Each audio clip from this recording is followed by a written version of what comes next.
I'm often asked what it is about fishing, which attracts me onto riverbanks with great regularity, and often in the most atrocious weather. Well, obviously, it's about catching fish to begin with. It's about the anticipation of that tug on the line and what's on the end of it. But there's a lot more to it than that. But anyway, I'll just start with a fishing bit. I see it as a challenge. That's what it's about.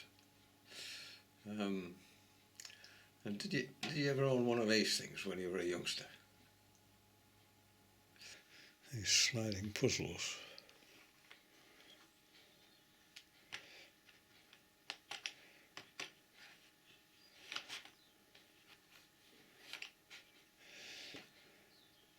You get all the numbers in the right order from 1 down to number 15. You probably had one of these. A Rubik's Cube.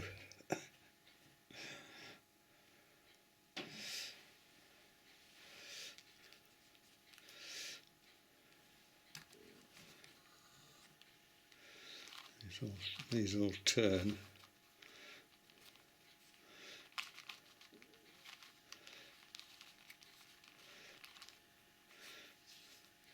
And that's how you finished it off. And this one came with instructions, but they're all in Chinese.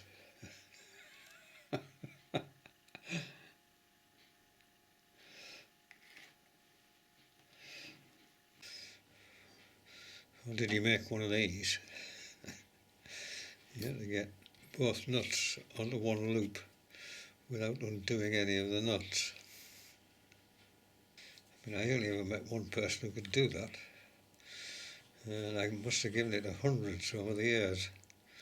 But I suspect with the internet, you just look it up, which destroys it, really.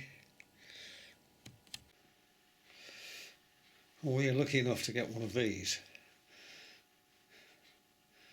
two parabolic mirrors. I'll just demonstrate how it works.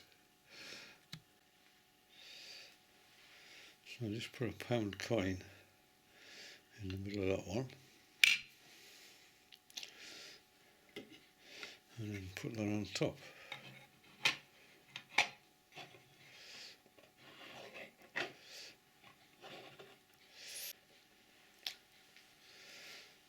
What you've got there, you can see a pound coin. If I go to pick it up, it isn't there. If I poke it with my finger, it just goes straight through.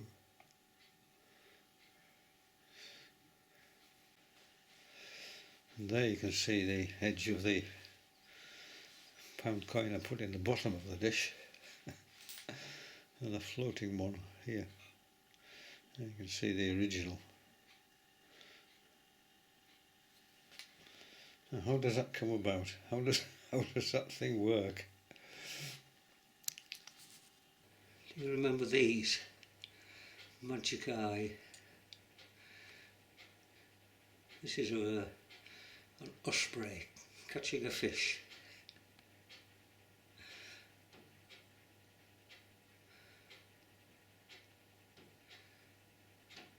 Some people could see them straight away. Some people had to practice for ages. Sometimes it took days, but eventually you could do it, and after a while you could do it just straight away. But it needed perseverance. There were never any instructions for them. I mean, often you would be successful without realising why. It was just down to luck.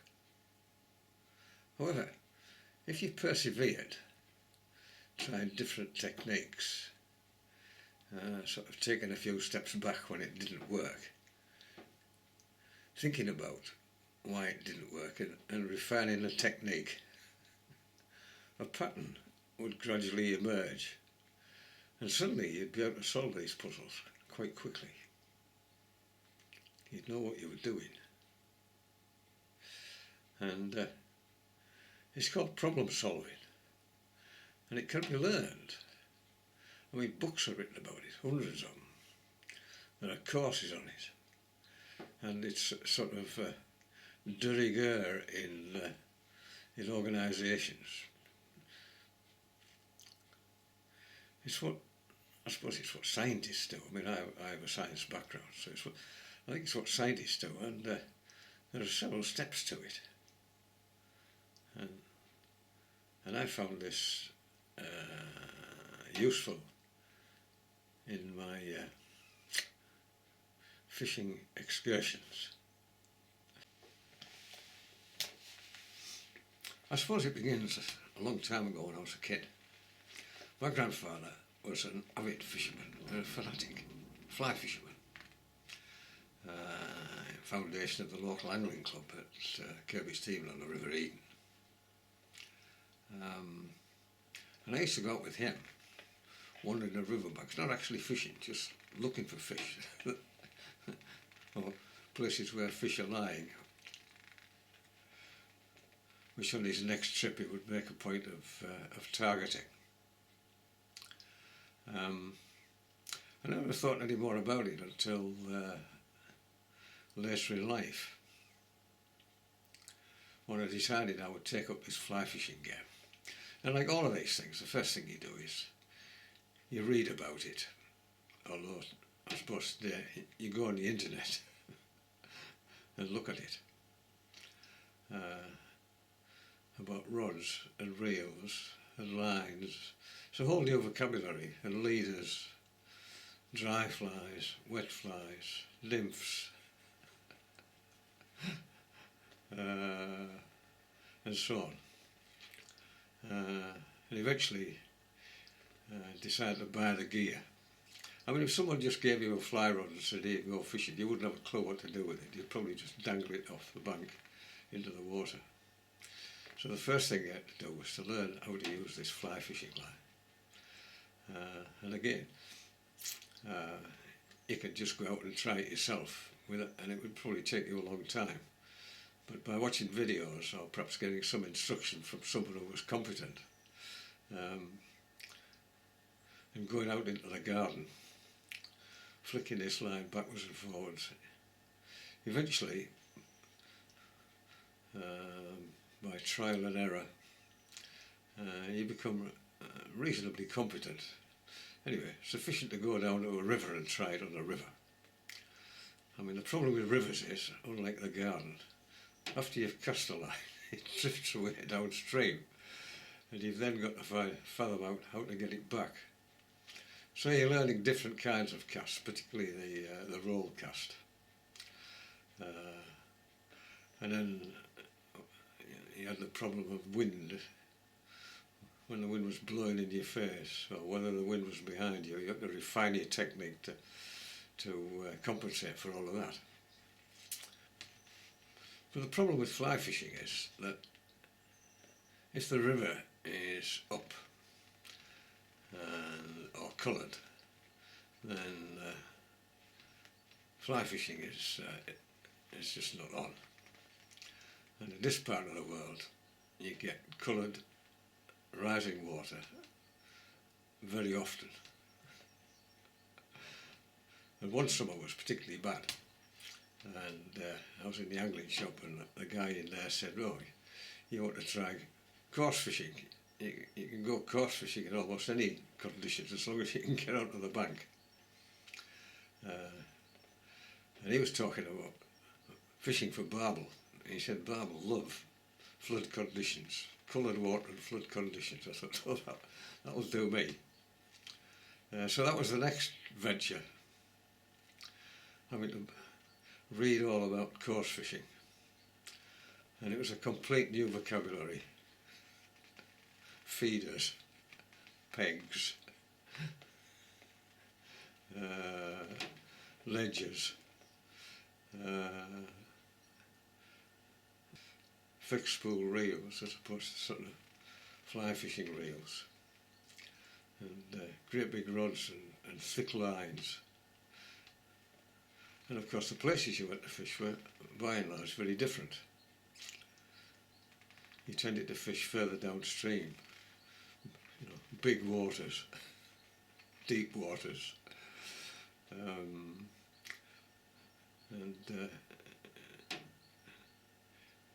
usually sitting on the bankside rather than wandering up and down shallow rivers wading.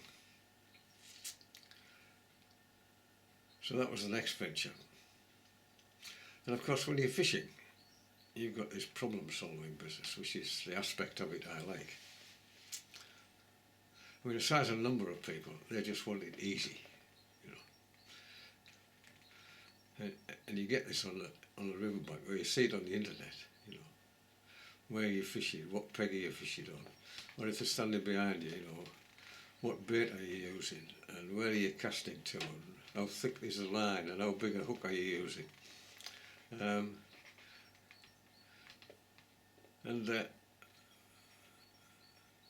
This takes all the joy out of it for me.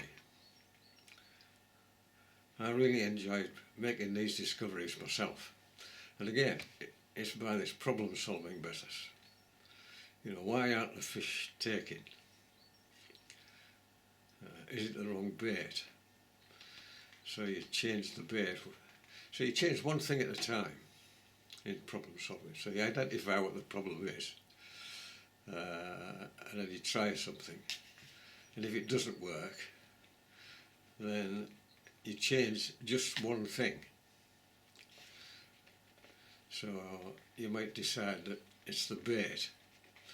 So you'll change from pellet to meat in a case of barbel fishing, or you might change if you're a match fisherman. You might try changing the size of the hook, or you might try caster, or you might try a single maggot or double maggot. You might decide that it's the colour of the maggot, so you might try sort of red maggots or white maggots or just the ordinary creamy coloured maggots. And the best fishermen I've found do that. They change one thing at a time. If it works, all well and good. If it doesn't work, they change just another thing at a time. If you change more than one thing and it's successful, then you're never sure which of the things you changed made it successful, if you understand what I mean. And because of my science background, I like this aspect of fishing. If it was just about catching fish, then you'd quite simply go to a commercial and just sit there on a platform fishing the same sort of water. The thing about rivers is the challenge is ever greater, because every time you go down there, for the most part, it's slightly different. And the fish aren't lying in the same places every time you go down. In flood water, they're in different places. When the water is really low, they're looking out fast streamy water with more oxygen in it. And this all adds to the complexity of it. This all adds to the challenge. If you,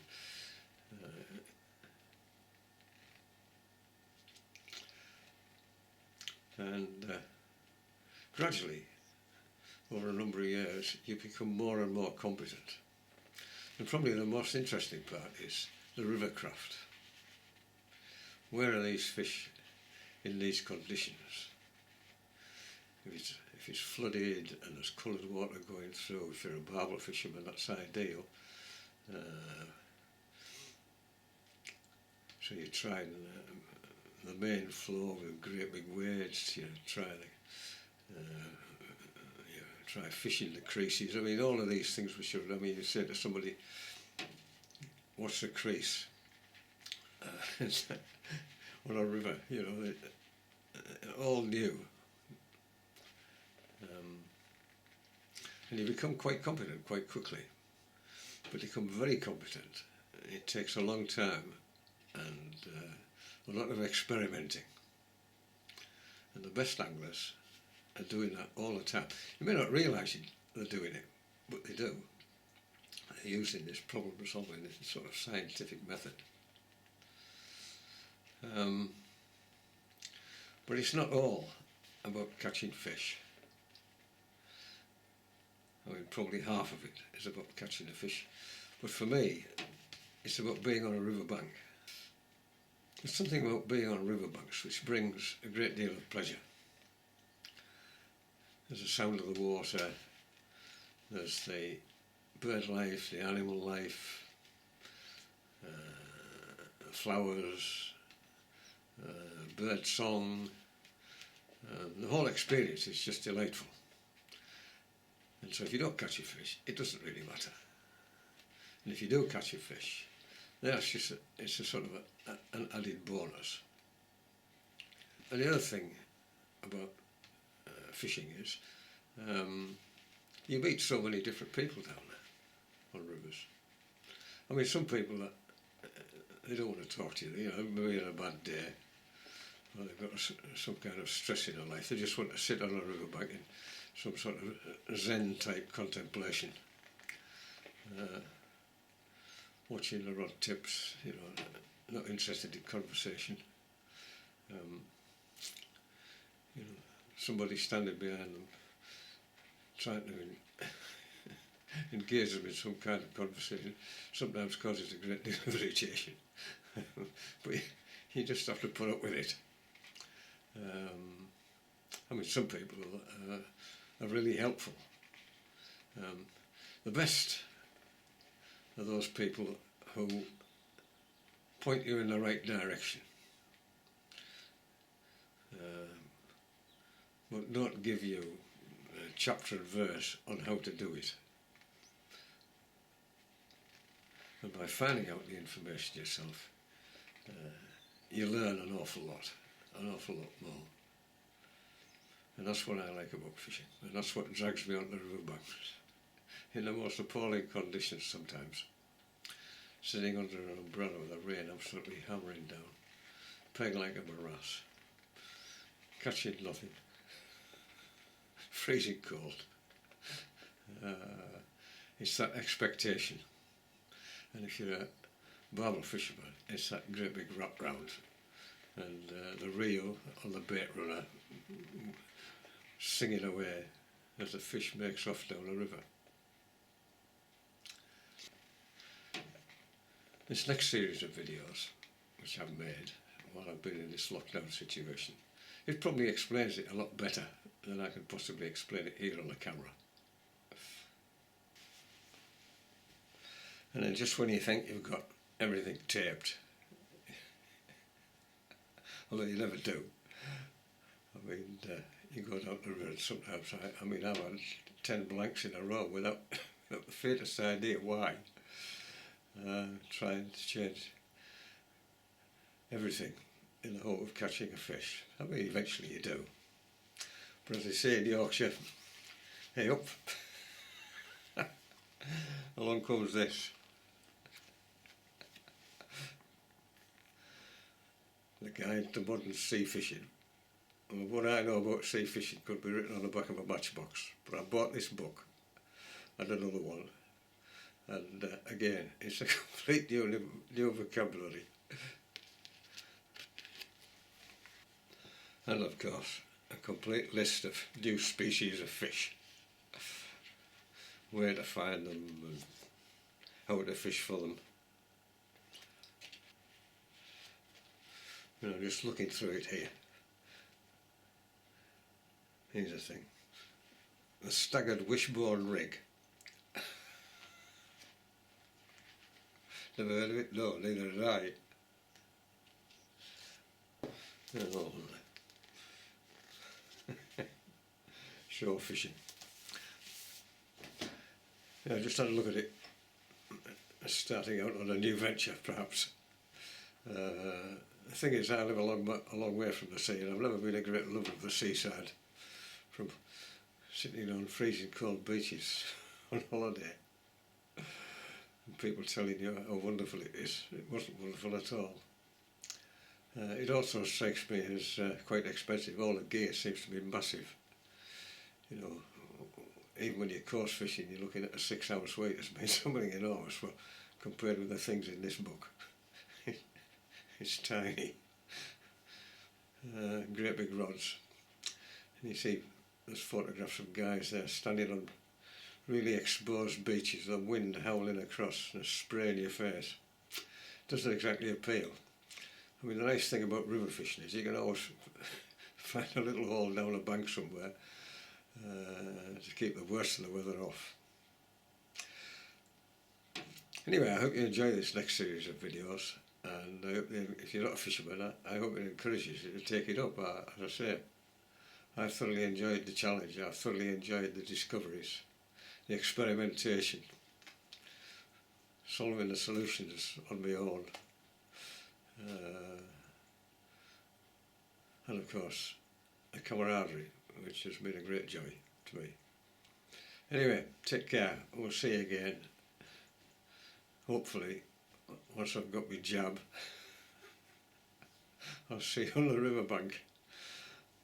Although when I went to sign up for my coronavirus, logged on, having had my letter, I mean, most of my friends, they've been down the road about 7 miles to Northallerton.